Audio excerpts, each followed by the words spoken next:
Hi there. These are just a couple of thoughts about the book Candide or Optimism by Voltaire.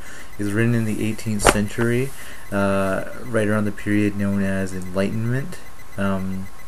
So Voltaire was known as a central figure in the Enlightenment, along with people like Immanuel Kant, David Hume, and others. So Voltaire is supposed to be the leader of the Enlightenment, with its faith in reason, progress, and science. But in the book, it kind of ends up being anti-philosophical.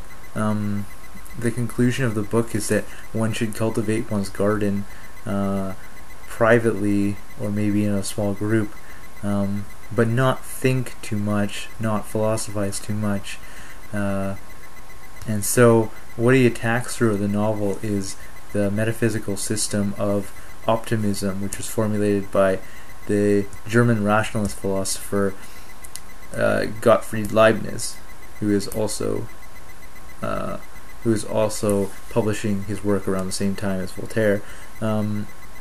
So what happens in the novel is that Candide starts out in Germany, in a provincial location. He's living in a castle with the Baron Thundertentronckh, and he's being instructed in philosophy by the famous Professor Pangloss, who is a stand-in for Leibniz. And Pangloss translates, at least according to the translator of Voltaire, of Candide, it translates to all talk, whereas Candide translates to the pure one, the naive one, who's kind of like the blank slate.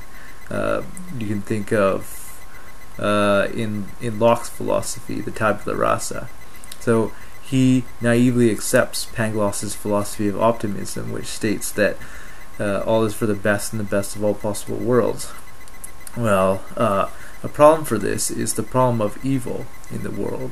How could there possibly be evil in the world if all is for the best and best of all possible worlds? How could there be suffering? Why would a benevolent creator God do that? It just doesn't make sense. So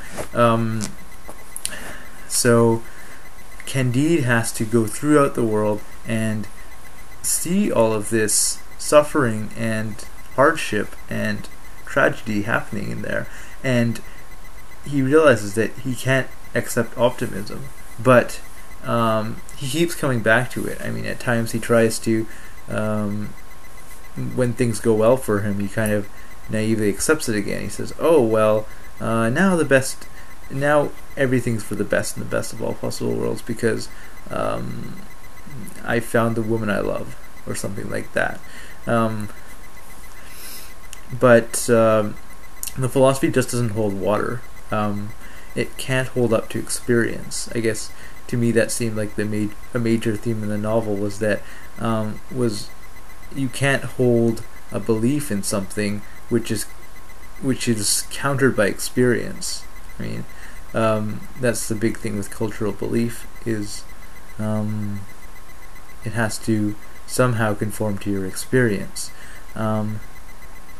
But again, I was kind of unsatisfied with Voltaire's conclusion. He's like, how do we get out of this this suffering and this problem of evil in the world?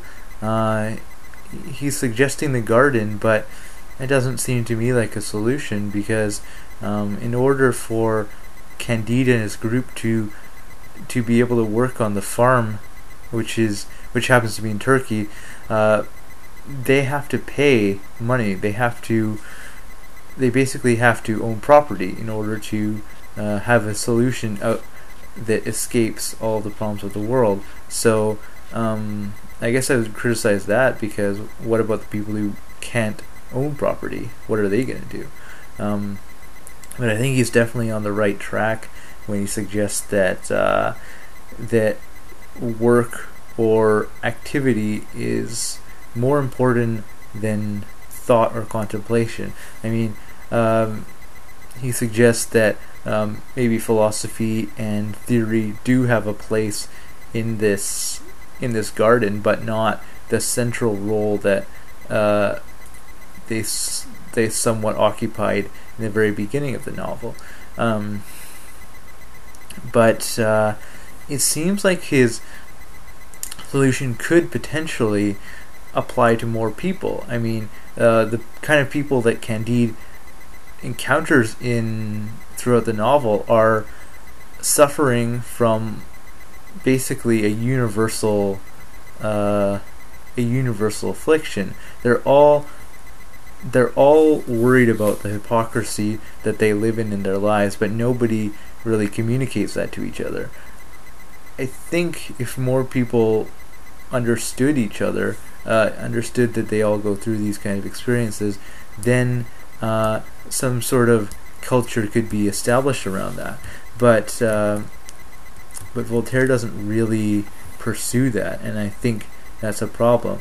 And the other problem is that Voltaire always highlights how we're powerless in the face of nature and chance. Like, he has a section in Candide where Candide visits the Lisbon earthquake, and it just shows that no matter what you do, everything can be destroyed. And I guess the problem is, how likely is it for the individual's garden to remain intact? I mean, if there's multiple people working on that garden, then you can easily rebuild it. But if if an individual's worked on it for years and years and years by themselves, then it'll be harder for them to do that, especially if they're away from society. I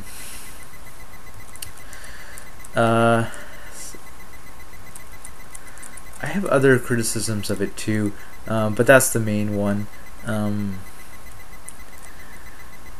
I just think that he should have tried for a more universal solution. It seems like it privileges the property owner, the one who can just escape from society and live a private life, and I'm very much against that. I mean, you can look at gated communities today as a symptom of that. People just wanting to use their money to get away from the world and the world's problems, and I think that's despicable.